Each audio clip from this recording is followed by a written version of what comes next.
Vamos a la parte de la meditación de la palabra, hermanos, que es la parte central de cualquier culto dedicado al Señor, cualquier culto cristiano. Y vamos a hacerlo yendo a la palabra del Señor en el Evangelio según San Mateo, capítulo número 6 y versículos del 2 al 4. Vamos a Mateo 6, del 1 al 4. Vamos a tener esta lectura completa de los versículos 1 al 4 de Mateo 6. Dice: Guardaos de hacer vuestra justicia delante de los hombres, para ser vistos de ellos. De otra manera no tendréis recompensa de vuestro Padre que está en los cielos. Cuando pues des limosna, no hagas tocar trompeta delante de ti, como hacen los hipócritas en las sinagogas y en las calles, para ser alabados por los hombres. De cierto os digo que ya tienen su recompensa. Mas cuando tú des limosna, no sepa tu izquierda lo que hace tu derecha, para que sea tu limosna en secreto, y tu Padre que ve en lo secreto te recompensará en público. Hemos retomado las meditaciones del Sermón del Monte porque muy a propósito también tienen que ver con nuestra vida ahora en esta nueva normalidad, o llamémosle en esta transición de la normalidad anterior a una nueva normalidad. Estamos ahorita en un proceso de transición y en este proceso de transición estamos aprendiendo cosas nuevas. De la Escritura no aprendemos algo como nuevo, pero lo que sí aprendemos es tener una interpretación de la Escritura que verdaderamente nos dirija para cómo deba de ser nuestra costumbre, nuestra cultura cristiana, sin traicionar los principios bíblicos, pero también, por otro lado, ajustándonos a las cosas nuevas que vienen en la historia de nuestra humanidad. Lo que cambia es la historia, lo que cambia son las circunstancias, lo que cambia son los entornos, pero la palabra es la misma. Y tiene principios básicos, fundamentales, esenciales para la vida del creyente, sea la situación que sea, estemos en la condición que estemos, vengan las crisis que vengan, la palabra siempre es así, es inmutable, no se modifica, no cambia. Lo que cambia, lo que se modifica es las circunstancias de la historia, las circunstancias del mundo. Pero tenemos la palabra fiel y verdadera que nos dirige hacia lo que nosotros tenemos que hacer, que pensar, que creer y todas estas cosas. Así que entonces esta palabra es oportuna en cualquier momento, pero en este momento también es oportuna porque ahora que estamos llegando pues a estudiar estos, hemos llamado hábitos espirituales, en estos hábitos espirituales también tenemos nosotros que ubicarlos tal y como fueron escritos y enseñados en la Escritura, cómo debemos que llevarlos a cabo en medio de esta transición primero y luego entonces la nueva normalidad. No hay duda, antes de la pandemia, antes de esta contingencia, pues dábamos limosna, orábamos, ayunábamos, antes sucedían estas cosas, con una normalidad distinta. Las cosas van cambiando, la pregunta es, entonces tenemos que mutar, tenemos que cambiar los principios de la Escritura en estos asuntos, ahora y después de que pase esta transición. La respuesta es no, tenemos que seguir haciendo lo mismo y lo tenemos que hacer con más intensidad. Quizá también amoldándonos un poco a la cultura, pero no amoldar la Escritura, no cambiar la Escritura, no cambiar la esencia de la palabra. De todas maneras, tenemos nosotros que seguir haciendo estas cosas. Tenemos que seguir dando limosna, tenemos que seguir orando, tenemos que seguir, por supuesto, también ayunando. Eso es algo que tenemos que seguir haciendo. El mundo ha cambiado mucho, ¿no es cierto? Ahora, por ejemplo, en cuanto a ofrendas y diezmos, lo hemos notado. Hemos tenido que recurrir a la tecnología.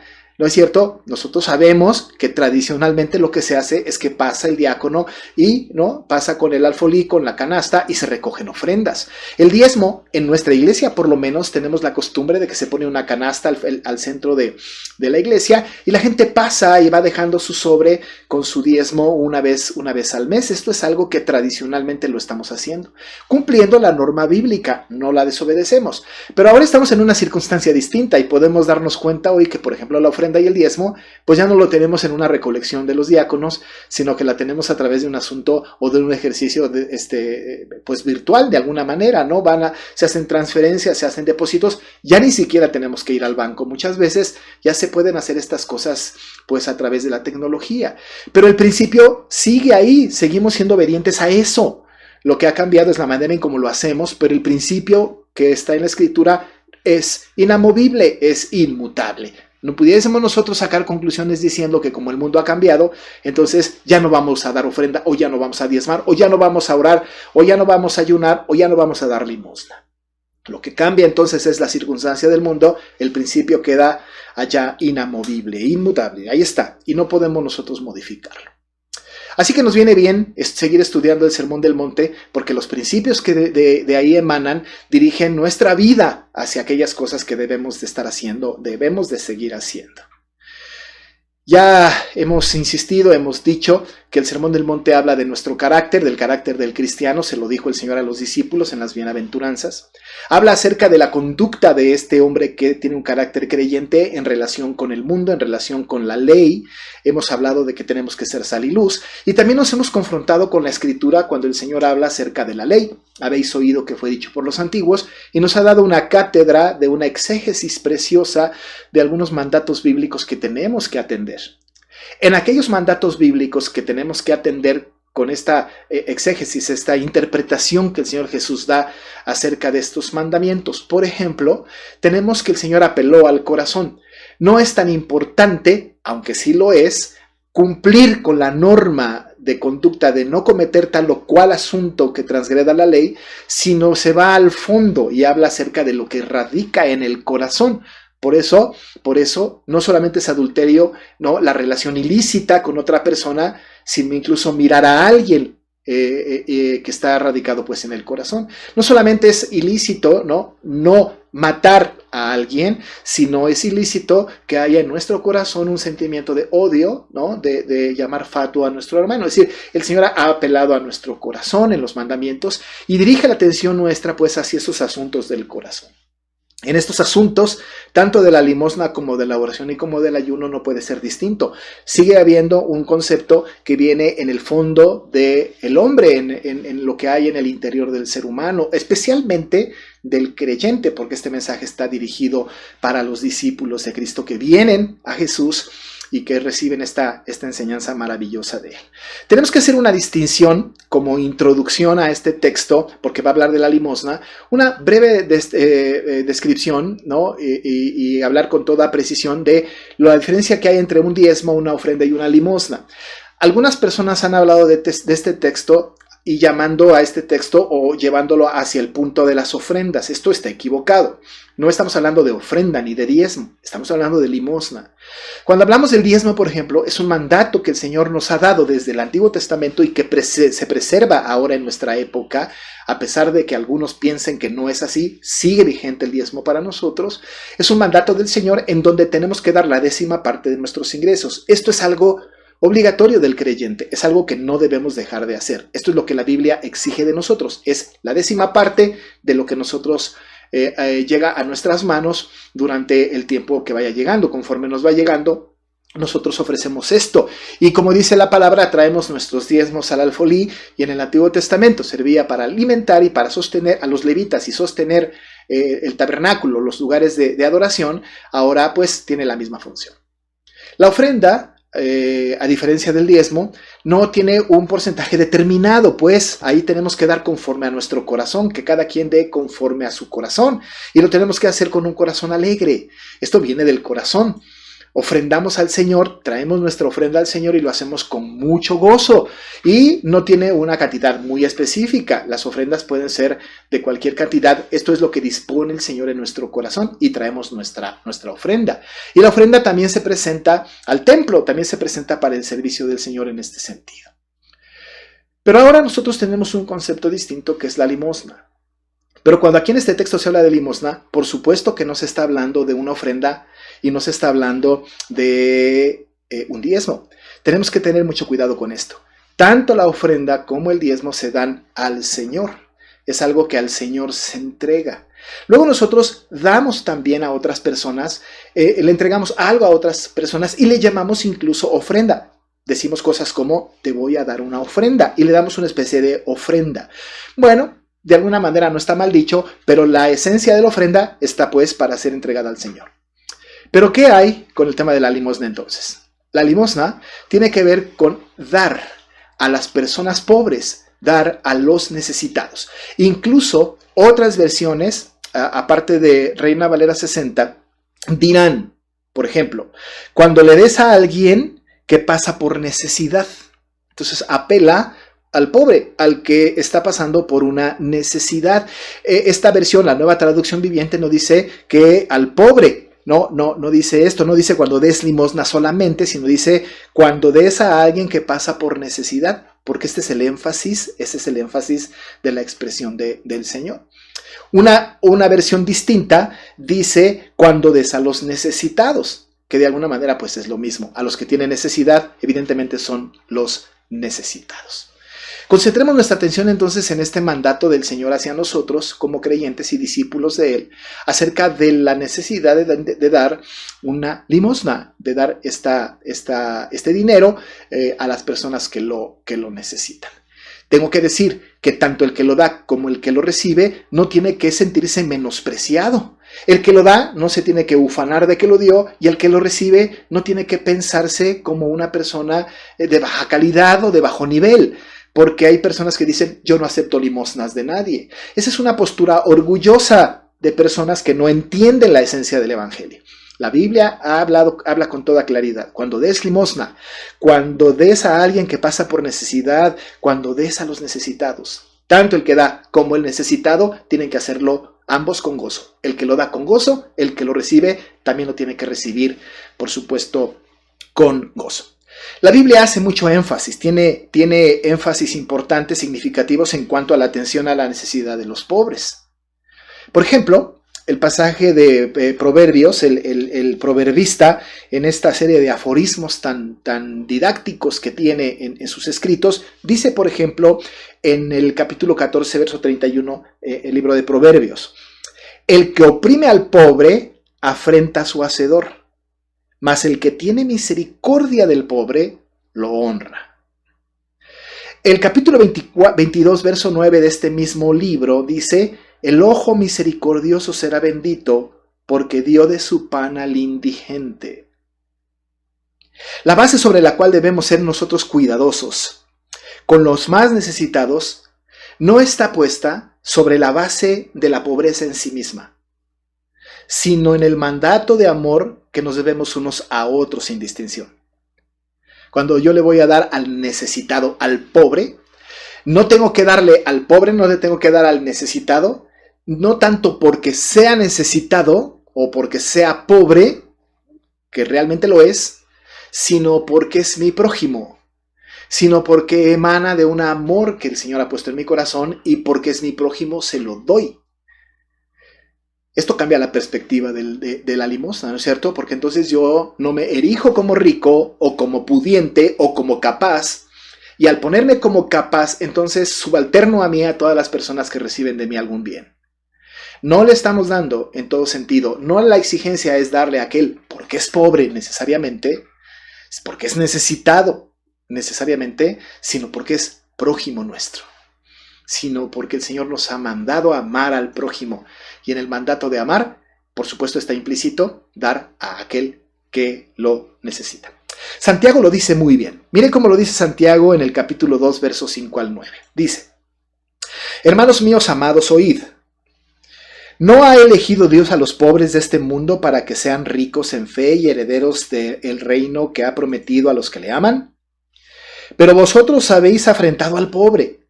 ¿No os oprimen los ricos y no son ellos los mismos que os arrastran los tribunales? ¿No blasfeman ellos el buen nombre que fue invocado sobre vosotros?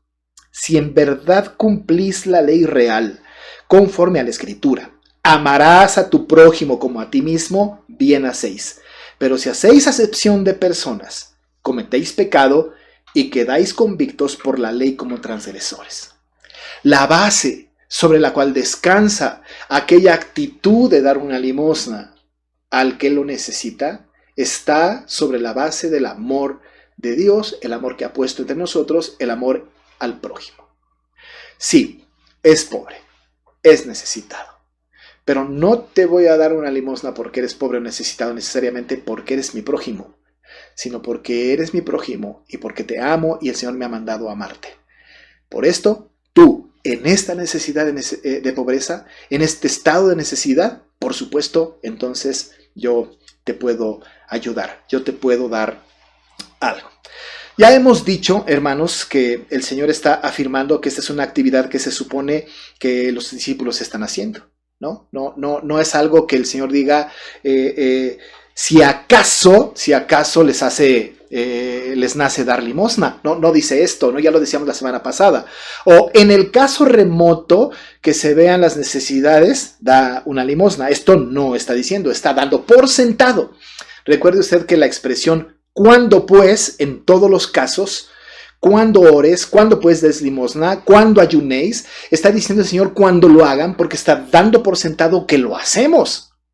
Y si no lo estamos haciendo, pues hagámoslo, porque el Señor está dando por sentado que lo hacemos. Dice cuando lo hagan, no si lo hacen, no si les nace, no si ven la oportunidad, sino cada que lo hagan, dando por sentado que lo hacemos. Dando por sentado que lo hacían en aquella época, dando por sentado que lo hacemos en esta época también. Así es que es algo que nosotros debemos hacer. Es parte de nuestro deber cristiano, no es alternativo.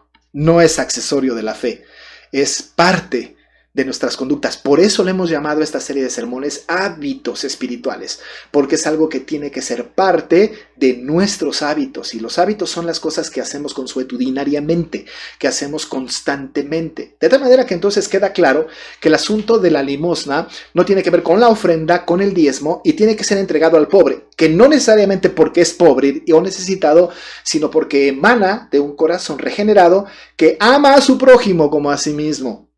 Y lo hacemos y lo debemos hacer porque es nuestro deber cristiano. Esa es la esencia, pues, de la limosna al principio como contexto de este maravilloso texto. Jesús, obviamente, ¿no? Esperaba que los discípulos fueran dadores generosos y espera que nosotros seamos dadores generosos, ¿no? De alguna manera, el Señor está condenando la tacañería egoísta de muchas personas, ¿no? La tacañería egoísta, gente que tiene, pero que de alguna manera no observa al necesitado y no participa de ayuda al hermano necesitado. Así que de alguna forma el Señor está condenando la tacañería egoísta de muchas personas. A partir de ahí entonces veremos dos cosas. Uno, la falsa motivación al cumplir esta encomienda.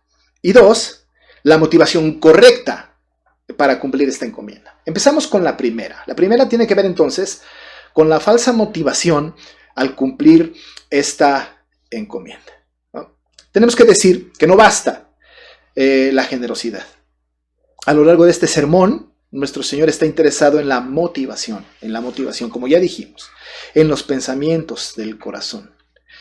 Pero en los pensamientos, en el caso de la motivación incorrecta, estos pensamientos ocultos, no gratos delante del Señor. Las motivaciones, pues, incorrecta.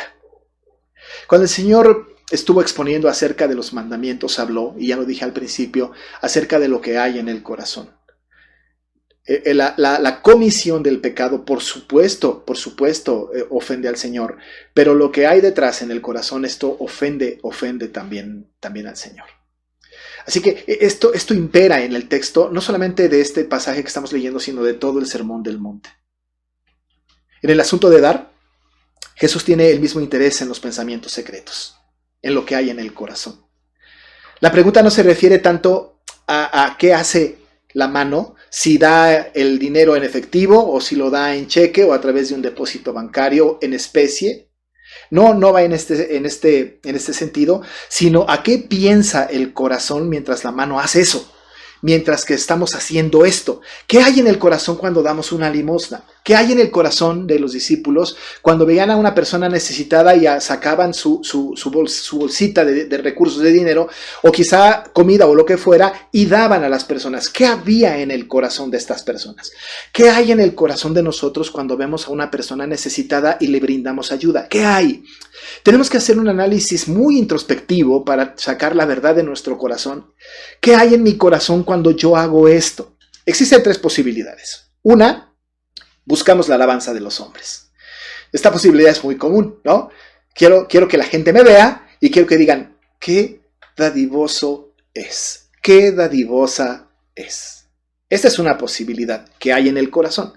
La otra posibilidad es mantenernos en el anonimato, pero calladamente congratularnos a nosotros mismos.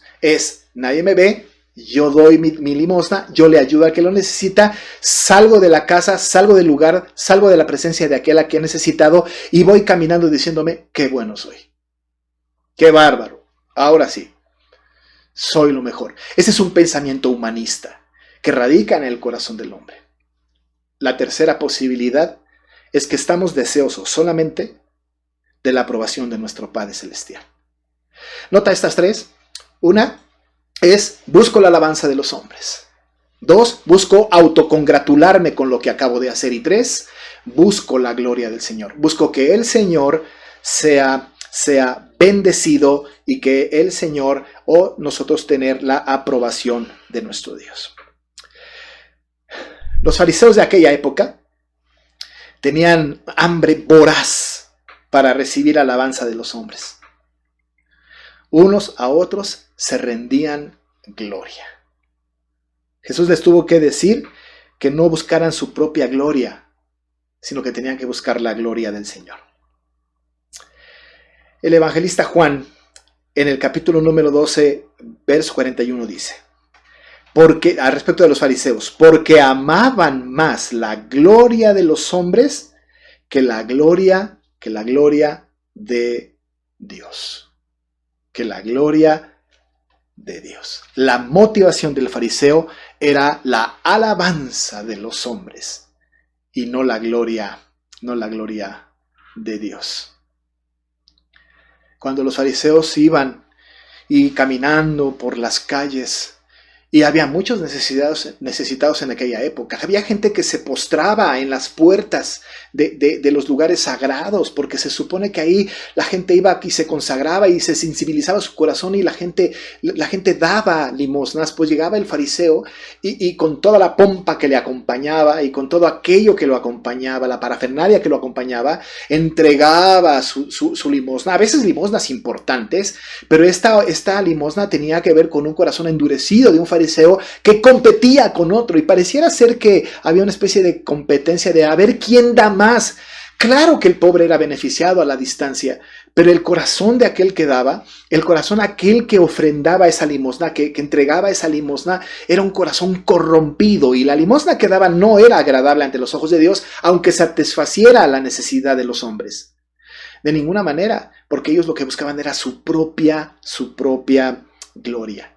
La Biblia lo dice de una manera bastante descriptiva. Dice, por ejemplo, cuando pues des limosna, no hagas tocar trompeta delante de ti.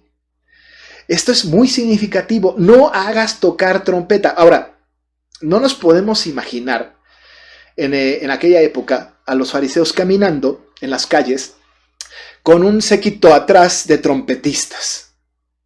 Y que cada que fueran entonces a dar una limosna, vinieran anunciando desde el camino con trompetas, voy a dar una limosna, y sonar el sonar de las trompetas. Y cuando llegaban al pobre, al menesteroso, al necesitado, le daban la limosna y entonces sonaban grandes trompetas. Esto pudiera ser, pero parece ser que es más bien una manera, digamos, un poco descriptiva, metafórica de lo que hacían los fariseos. Quizá la referencia tenga que ver más con anunciarlo, con gritarlo, con que la gente los viera, con decir, miren qué importante soy, miren qué dadivoso soy. Hacer tocar trompeta tenía que ver con mostrarse ante el mundo y a los que le rodeaban, a los fariseos, de cómo eran tan generosos. En ese sentido, el Señor está diciendo entonces, no hagan tocar trompeta. El gran predicador Spurgeon decía de este pasaje, pararse con una moneda en una mano y una trompeta en la otra es la postura de los fariseos. Hoy en día esto es imposible, en aquel día quizá también, pero hoy día en realidad cuando nosotros vamos a dar una limosna, pues no hacemos tocar trompeta, ¿no? Pero lo anunciamos. Pero lo decimos. En nuestros días no necesitamos trompetas. Déjame decirle algo. Las selfies de nuestro tiempo son las trompetas de los fariseos. Sí, la selfie. Esta fotografía, esta toma de fotografía que tomamos cuando estamos dando la limosna. Este proclamar al mundo y publicarlo en las redes sociales ahora. De miren cómo estamos ayudando al necesitado. Estas personas que hacen este tipo de campañas maravillosas y que llevan de comer a los pobres, y que les llevan despensas y que les llevan bolsas de comida, y se toman la fotografía entregando la bolsa. ¿Cuál es la motivación? ¿Por qué lo hacen? ¿Qué pasa si no lo hacen? ¿No tendrán más recursos? ¿No competirán con la iglesia o con el hermano que lo está haciendo mejor? ¿Hay una autosatisfacción? ¿Qué pasa si no lo hacen? Pero no vayamos al tema de las fotografías y de las selfies. ¿Qué pasa cuando llega un hermano y te dice, es que tú no sabes cuántas veces he ayudado al hermano? ¿Cuántas veces he dado algo de comer a fulano o a mengano? He gastado mucho dinero ayudando a tal o cual familia. Ustedes no lo saben. Pues, amado hermano, más vale que no lo supiéramos nunca. Porque cuando una persona da limosna, no debe hacer sonar la trompeta. Y en el lenguaje de nuestros tiempos, no se tome una fotografía, no lo platique con nadie. Más adelante vamos a ver, ni siquiera con usted mismo. No lo publique en redes sociales. No lo anuncie, que nadie, absolutamente nadie se entere. Porque esto es hacer tocar trompeta y es pecado. Al Señor no le agrada. Las personas que lo hacen, las personas que lo anuncian, son semejantes a aquellos fariseos. ¿Y sabe cómo les llamó el Señor a estos fariseos? Les llamó hipócritas. No lo digo yo, el texto dice: cuando pues des limosna, no hagas tocar trompeta delante de ti, como hacen los hipócritas en las sinagogas y en las calles. El Señor compara a estos que hacen tocar trompeta con los hipócritas, con aquellos que se ponen una careta, que representan un personaje que no son. Pero ¿sabe qué? El hipócrita, el bufón de la corte, el que se pone una máscara para representar un papel, normalmente en el papel hay exageración. No solamente es representar tal cual un personaje, sino incluso lo exagera un poco. Esa es la tragedia griega, por ejemplo. Este es el teatro antiguo y el actual también.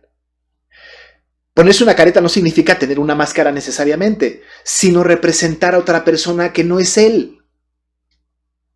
Y aquel que hace tocar trompeta cuando da una limosna, aquel que da una ofrenda, una limosna y lo anuncia, está diciendo: yo no soy tal cual, estoy haciendo una representación. No ser hipócrita es tener un rostro, una cara, una apariencia de creyente que no se mueve, que no cambia y que acata la disposición del Señor de no anunciar su ofrenda, su limosna. Pero hay quienes se ponen una careta y son falsos, son mentirosos, buscan su propio bien.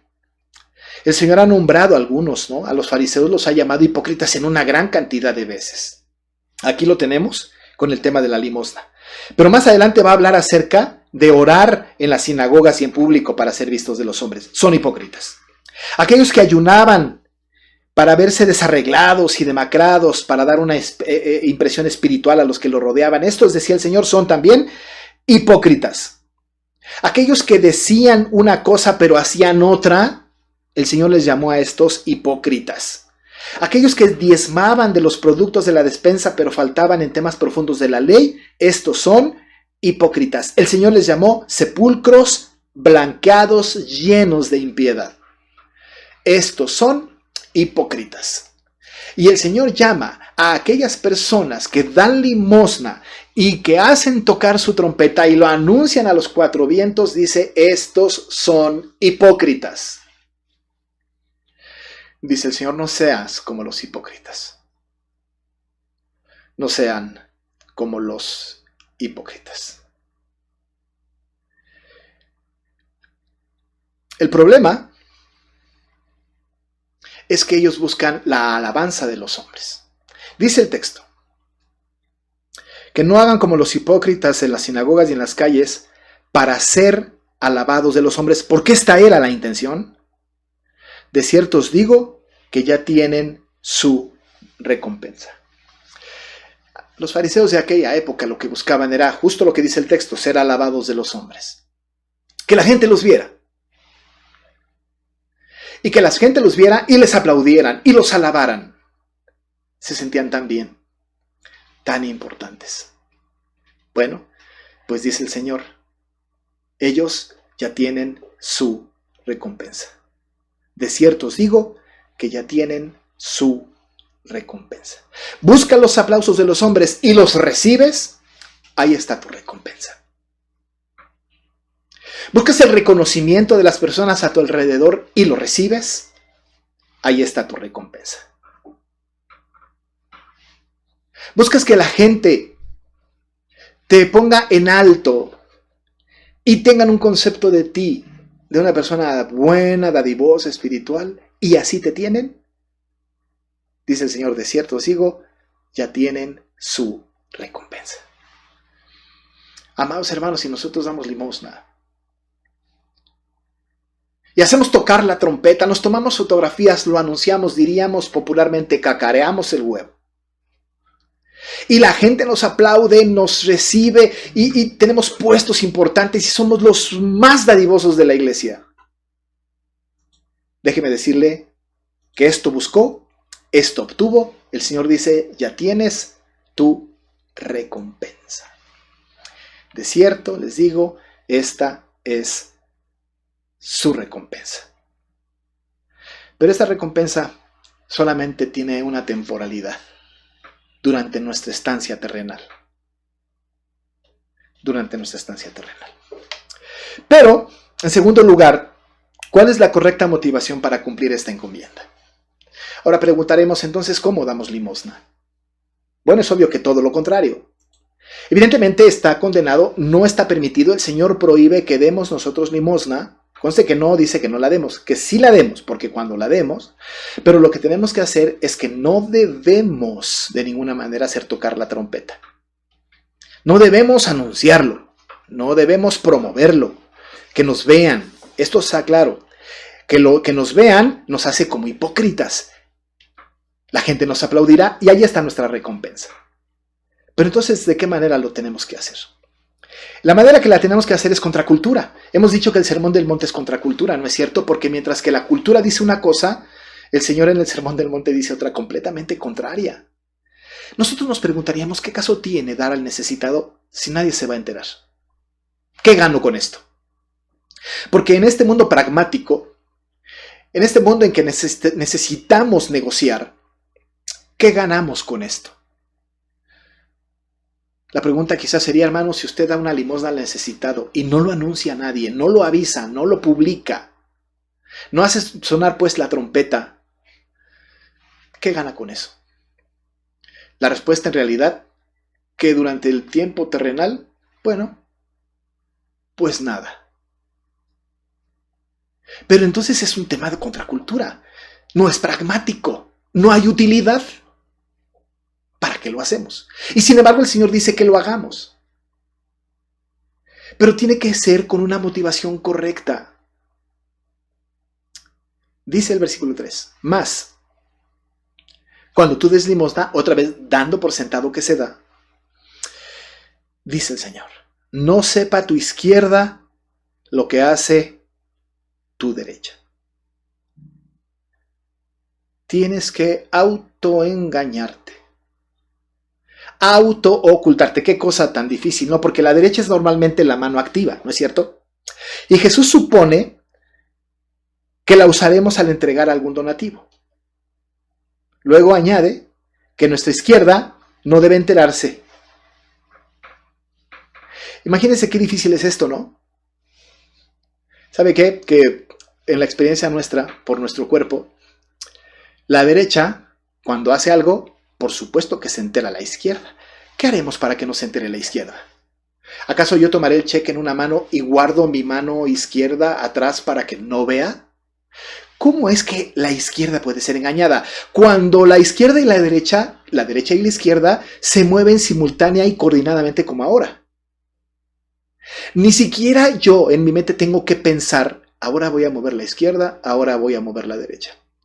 Y si quiero hacer un movimiento coordinado no tengo que ponerme de acuerdo, izquierda, haz lo de la derecha. Y hacemos la izquierda o lo de la derecha. ¿Cómo no se puede enterar la izquierda lo que hace la derecha? Es imposible.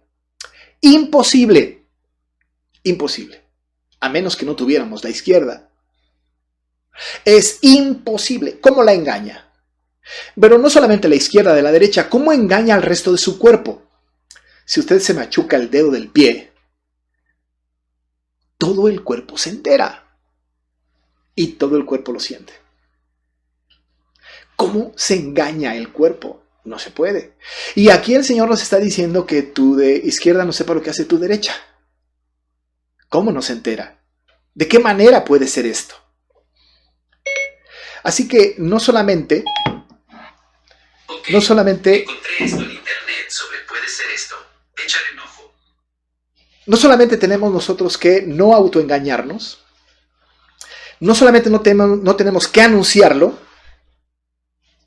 sino tenemos nosotros que hacer un esfuerzo consciente de no congratularnos.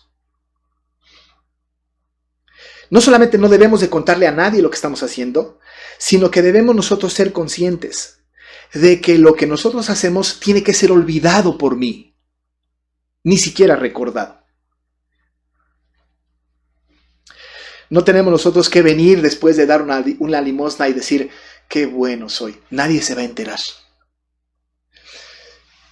Nadie se va a enterar. Es más, cuando damos una limosna no le tenemos que decir a la persona, esto queda entre tú y yo. No. Una vez que se da, una vez que se entrega, se tiene que olvidar por completo. No me tengo que congratular. Incluso, amado hermano, es pecaminoso. Cuando entrego yo la limosna, salgo de la casa de aquel o del lugar de aquel al quien le di la limosna y entonces empiezo yo a autoconvencerme qué importante soy. Si supieran lo que yo hago, pero no se lo voy a decir a nadie porque es nada más entre Dios y yo. Eso es autocongratularse. Esto es saber la izquierda lo que hace la derecha. Cuando yo doy una limosna, cuando yo le ayudo al necesitado, aquel que es mi prójimo y que lo amo y por eso lo entrego y porque es un mandato del Señor, una vez que lo hago me olvido por completo. ¿Sabe lo que hace la mente pecaminosa? La mente pecaminosa, la mente nuestra, es que archiva la ayuda en la mente y en el corazón. Porque hay un momento muy oportuno cuando puede ser usado. Cuando requiero la vuelta del favor. Cuando yo puedo venir con la persona y le digo, ¿sabes qué? Yo te he ayudado mucho. Yo he hecho mucho por ti. Recuerda el día cuando estabas más necesitado y yo te di y nunca te lo cobré. Ahora necesito. Ayúdame. Esto es saber la izquierda lo que hace la derecha. No debemos cobrar favores. No debemos almacenar las ayudas que damos. Una vez entregada la limosna, nuestra mente tiene que quedar completamente limpia, como si nunca lo hubiéramos hecho. Pero entonces, ¿y dónde está la utilidad? ¿Dónde está la recompensa? Dice la palabra del Señor, que tu izquierda no sepa lo que hace tu derecha, pero, añade, para que sea tu limosna en secreto, y tu Padre que ve en lo secreto, te recompensará en público. La recompensa viene del Señor. Pero esa recompensa que viene del Señor no será mientras viva. No será mientras viva. Sino que recibiremos galardón cuando estemos en la presencia de nuestro Señor. Mire qué dice el evangelista Mateo en el capítulo 25, 34 al 40. Qué hermoso texto tan significativo en este asunto. Dice, entonces el rey, cuando está hablando del tema de cuando lleguemos a la presencia del Señor, entonces el rey dirá a los de su derecha, venid benditos de mi Padre, heredad el reino preparado para vosotros desde la fundación del mundo, porque tuve hambre y me disteis de comer, tuve sed y me disteis de beber, fui forastero y me recogisteis, estuve desnudo y me cubristeis, enfermo y me visitasteis, en la cárcel y vinisteis a mí. Entonces los justos le responderán diciendo, Señor, ¿cuándo te vimos hambriento y te sustentamos, o sediento y te dimos de beber? ¿Y cuándo te vimos forastero y te recogimos, o desnudo y te cubrimos? ¿O cuándo te vimos enfermo o en la cárcel y vinimos a ti? Y respondiendo el rey les dirá, de cierto os digo, que en cuanto lo hicisteis a uno de estos mis hermanos más pequeños, a mí me lo hicisteis. Si nosotros ayudamos, si nosotros damos limosna, si nosotros apoyamos al necesitado, porque es nuestro prójimo, porque es el deber cristiano que tenemos, porque no hacemos tocar trompeta, no nos tomamos una foto, no lo anunciamos, no lo contamos a nadie. Y acá, en cambio, nosotros lo hacemos con un amor cristiano, sin que la izquierda sepa lo que hace la derecha, olvidándonos de lo que hicimos, sin regodearnos de nuestra ofrenda a nosotros mismos, sino buscamos recompensa terrenal. Al final del tiempo el Señor nos va a decir, por cuanto lo hiciste a uno de estos más pequeños, a mí me lo hicisteis, dirá el Señor. Y tendremos recompensa. No la recompensa que el mundo ofrece porque esa es banal y efímera, sino es la recompensa que recibiremos en el cielo delante del Señor. Y nos va a llamar amados de su Padre. Y recibiremos corona incorruptible allá en el cielo. ¿Es posible que piense, de verdad hasta allá recibiremos recompensa? Pues sí, pero hay una recompensa terrenal.